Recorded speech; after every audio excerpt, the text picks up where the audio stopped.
What's up, guys? It's Will from Basic Gear Review, and I'm here with my friend Nick from Instrumental Music, and today we're checking out the Epiphone and Gibson SG basses. Both basses are plugged into a Morley ABC pedal, then through various effects and into a Fender Bassman 500, mic'd up with a Shure Beta 52. So right off the bat, let's start with some obvious differences, such as the bridge. You were explaining the bridge to me a second ago. You want to go back into that? Yeah, that's going to be, I mean, aside from the slight difference in scale length, it's going to be one of the most glaringly obvious things is the Gibson, the American-made one, uses a Babix brand high-mass bridge, which has complete contact with the body. So this whole bridge and saddle system is really, putting those vibrations right into the piece of mahogany. Whereas with the Epiphone, the foreign-made one, it only has 2 points of contact. So, or excuse me, pardon me, it's actually 3 points of contact. Yeah, 3. Definitely going to be less expensive. Probably, it's not going to be a name brand, so it's not going to be high quality metal. It works, but this is definitely a step up for sure. And then we obviously have, this is a pickup selector, right? Kind of like Les Paul style, so there's 2 independent volumes, and then you get to switch between pickups. So if you want to be the Ace Frehley of bass, you can go ahead and do that with this one. And that one doesn't. That just has 2 separate volumes. Yeah, this is almost more like a J-Bass configuration. Yeah. J-Bass, a couple volumes and a master tone control. And then both humbuckers or one humbucker, one single coil? They're both buckers. Both buckers, okay. Yeah. And then another interesting thing that was going on is actually when you turn the bass around, you can take a look at the tuning machines. They both have like the kind of a la Fender Clover style tuning machine, but being 2 and 2. But with the Gibson, you actually get the name brand Grover tuners. Grover being a huge company, do lots of aftermarket. It's definitely an upgrade for aftermarket parts, which are going to have quite a bit higher gear ratio, so you're going to get more precision tuning. Whereas again, with the Epiphone, it's the basic kind of pop metal, definitely works, but not as not as nice. With not as precise or anything like that. So let's check out what the Gibson one sounds like first.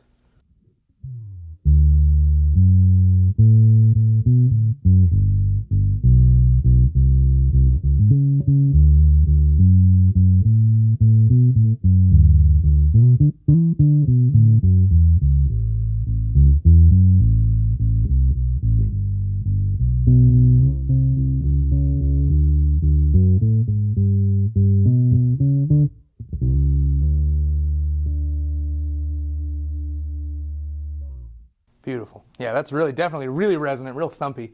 It's nice. I like it a lot. All right, now for the Epiphone one.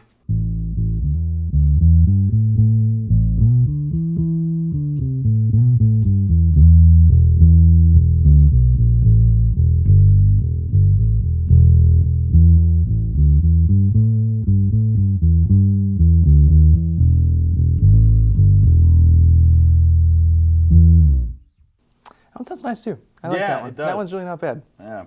That was I think we were both running both pickups wide open, right? I was actually Tone just wide on open. the neck. Oh, you were on neck. Yeah, Okay, I was doing both neck. wide open. Okay. Let's do neck over here.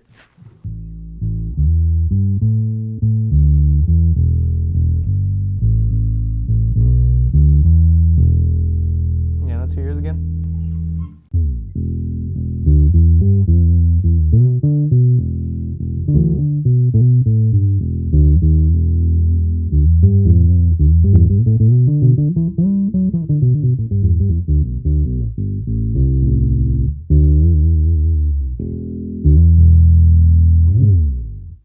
All right, cool. So we should do, let's see, let's try both pickups on now and see those tonal differences.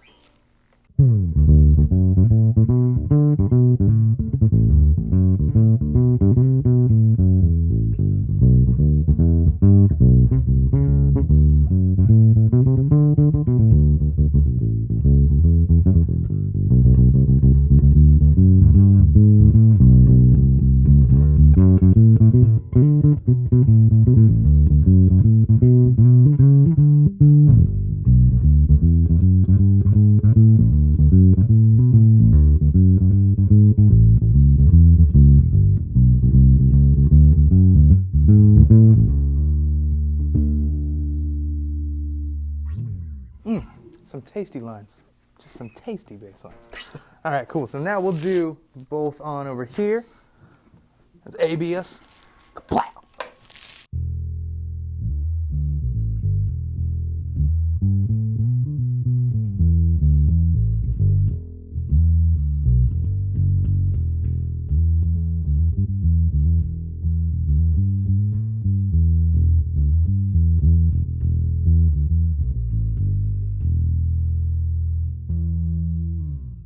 Yeah, that one's definitely got a more like mid-present tone to it, I've been noticing, and this one's a lot more scooped, just real deep. Yeah. I prefer that one so far. That one's got real nice, the thumpiness, real Yeah, like this Motown one, yeah, kind of quality. yeah, this one almost. definitely really pushes. It pushes a lot, and you know I can feel this thing vibrating all over the place too. Really? I mean, unfortunately, that's kind of lost in translation, but yeah, no, I mean, especially when if you do like the big chord, like I can even feel it like in my thumb, and it's just you can feel the vibrations bounce around all over the place. That's awesome. Which is going to translate in the final mix. So. All right, cool. So let's try it with some effects now. We got a board down here. We've got the Filter Twin by Aguilar, which is an envelope filter. Then we got the Russian Pickle by Way Huge, which is a fuzz, and then the Micro Flanger, which speaks for itself, by MXR. So let's see. We'll start with the fuzz. Fuzz is always fun.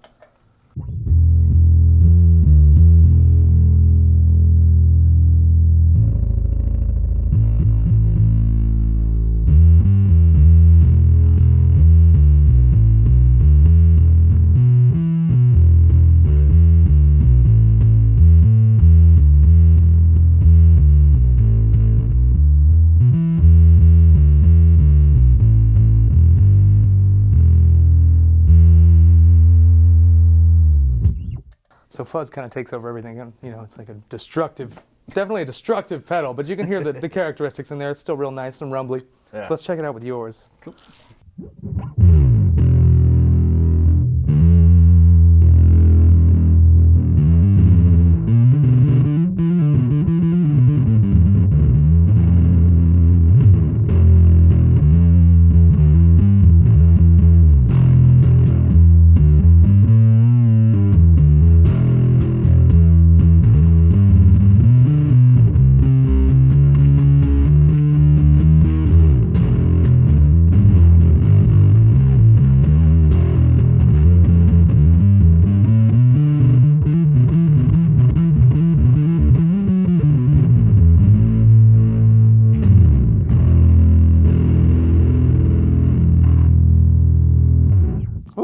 Nice. Nice. I love fuzz. Fuzz is just one of the best things ever, I swear. Fuzz and bass. Especially like fuzz, bass, and chorus is a good marriage. Oh yeah. That's but, a beautiful. Definitely on fuzz.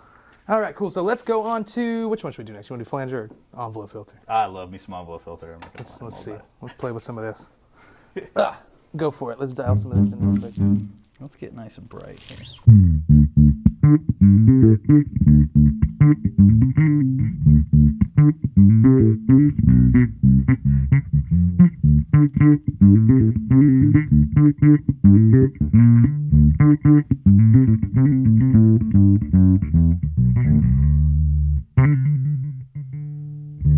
Oh yeah, envelope filter is fun. Let's see. Let's check this one out.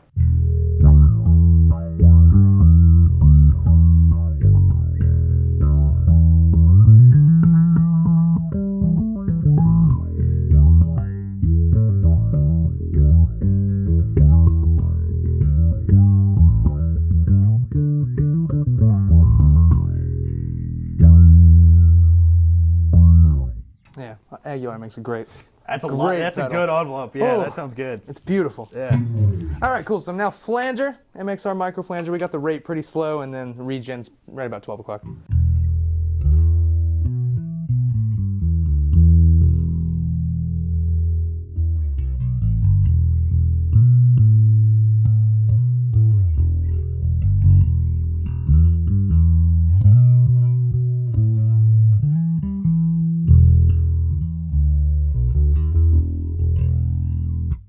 Ooh, MXR makes a good flanger too. Ooh, all right, up to you.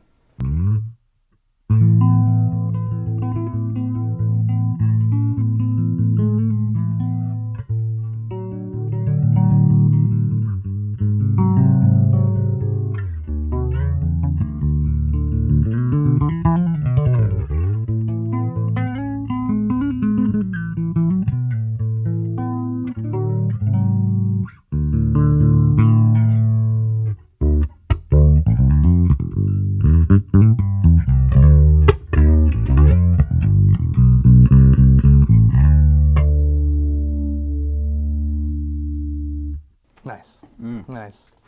The slightly shorter scale length makes it much easier to kind of traverse the fretboard, like, because usually if I'm going to do that kind of pretty, if I'm going to be doing that stuff, on a Fender scale bass, this reach can be a little gnarly. Oh yeah, definitely. And especially if I'm going to do that, and I'm going to jump down to say like, I mean that was in the key of F, but let's say I was doing that in E, and I wanted to go up a half step, but I wanted to bring it down here and do that. Normally that's like a big jump. Yeah. With Fender scale, I'm like all the way over here, but with this, dude, I'm right here. Yeah, that's nice. Yeah, I feel like playing at 1 with that short scale is automatically much more comfortable on the wrist. Quite a bit, yeah. And it sounds so nice. I love the sound of short scales too. You know what I mean? They're just like, they're a lot more resonant, a lot more beefy in my opinion. Yeah. I'm really impressed with the Epiphone though, I must say. Like, really, it's holding up really well. Yeah. It's true. I've never been like a huge fan of these basses until recently, just because my taste in tone was like way jazz bass, real mid scoop, real bright, real deep. And I'm just now starting to appreciate this like real thumpy type of sound, and it's so good. Yeah. I'm considering picking one of these up. Yeah, I'm thinking Not about that it. one. That's a little much. Maybe this guy. Maybe this guy. Yeah. My buddy Jason, he's in one of the local bands, and he plays one of these.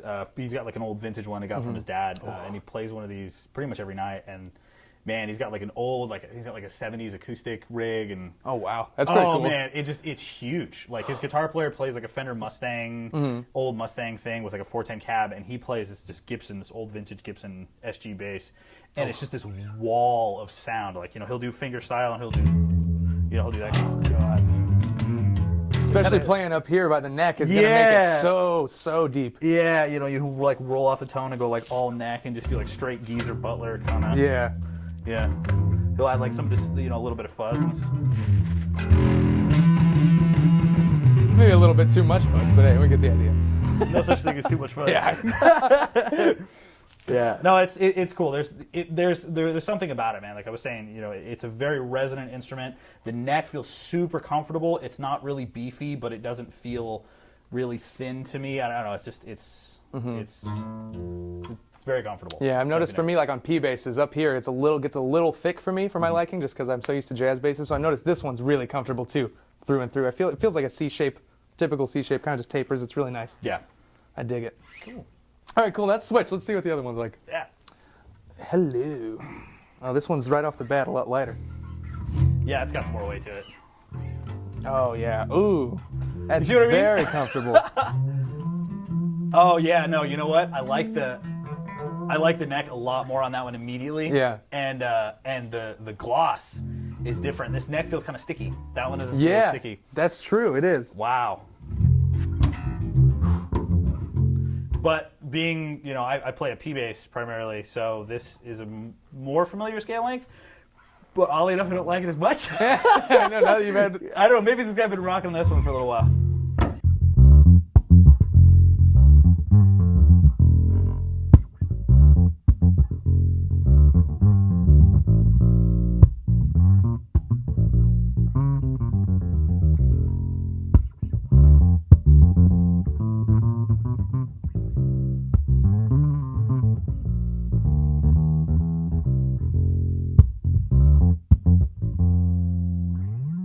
Yeah, you're right though. Tonally, it holds up. It really doesn't sound too bad. It's just comfortability. Mainly, it's the physical things about the basses that are the biggest difference.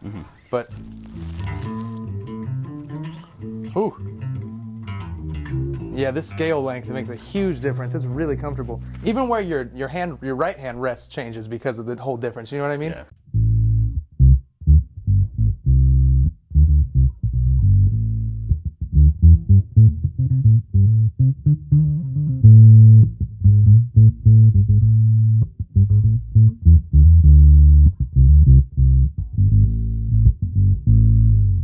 Yeah, that's woo.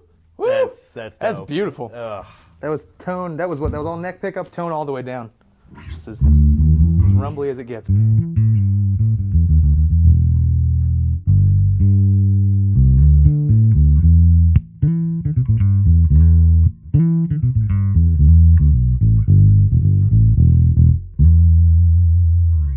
Yeah, this one's It's nice. surprisingly well balanced. Like the volume for the G string, the treble side of things, is almost in line with the low with the Gibson. I was noticing a little difference with the Epiphone. It's not quite there. You're right. Going from here to there, it's like the same amount of low end too, like the same frequency. It's really consistent through and through. which is a problem I find a lot, like with certain basses. It's like you'll be playing here and it's rumbly, and then even if you have a compressor, suddenly you're playing up here and you just hear nothing. Drops you just out. hear the smack of the presence, and then you're back all of a sudden when you get to A and B.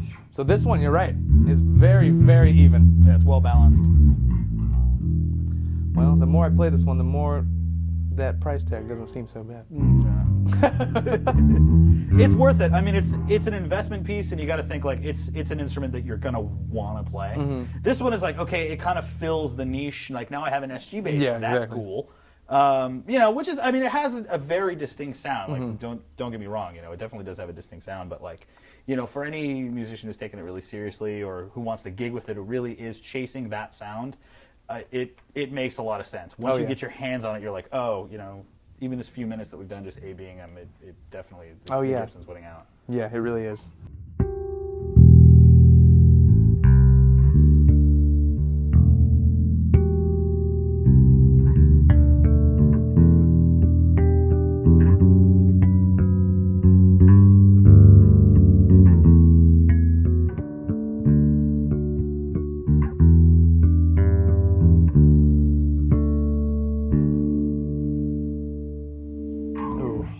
Harmonics resonate really nicely on this. That high mass bridge coming into play. Let me do some harmonic stuff on this one too. Yeah, let's see. Real quick. Let me do that.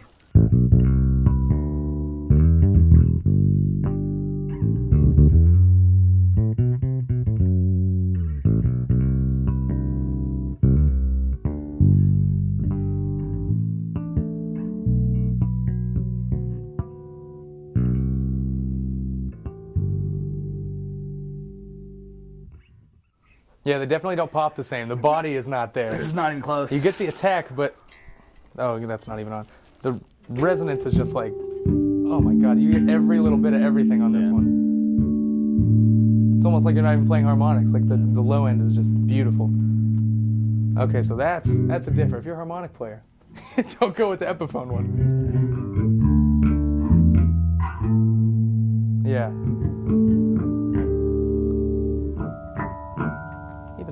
Yeah. It's like, that's beautiful. This pops out. Yeah, it was it's just great. out. It's like there's a built-in compressor somewhere in there. Yeah, that's nice. That's killer. All right, well, that was definitely fun, definitely informative. I had a good time playing with these basses and stuff. I had a good time playing with you. I'm Will with Basic Gear Review. This is Nick from Instrumental Music, and thanks for watching.